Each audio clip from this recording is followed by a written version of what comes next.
King Edward VII Hospital was established in 1899 in response to a simple question: what can I do to help?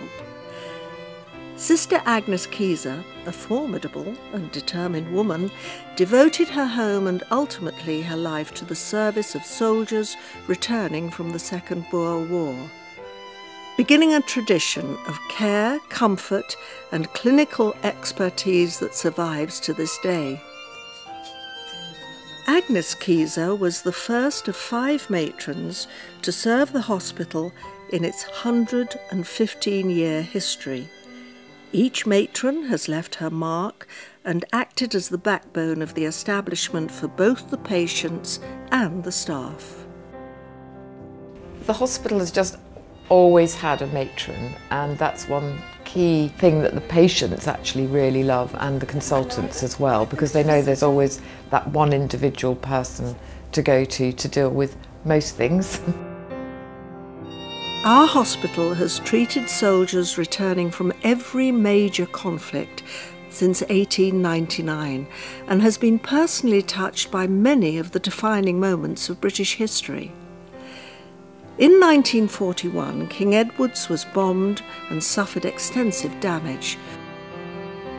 On Saturday night, 2 bombs fell immediately at the back of Grosvenor Crescent. Though none of the walls were destroyed, plaster fell from the ceilings. The house is internally a complete wreck, and the floors are ankle deep in broken glass. Through the support of friends and generous donors, the hospital survived, reopening in 1944 on Beaumont Street. Just as the hospital has survived, so too have our links both to the armed forces and the royal family. Every monarch since King Edward VII has been a patron.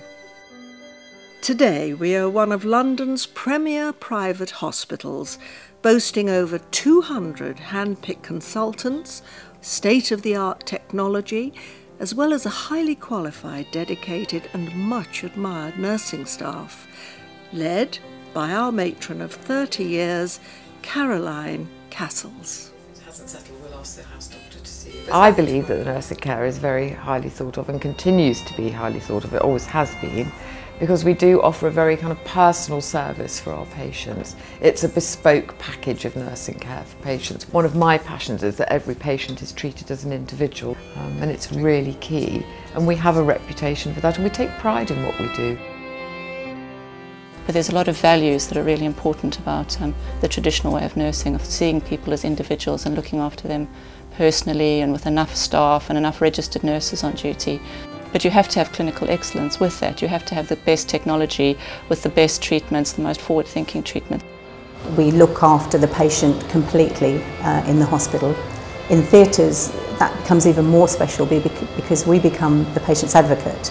We're here to make sure they're getting that really, really high standard of care, and that we protect them from obviously from any harm that could come to them whilst they're asleep and while they have no control over what's happening.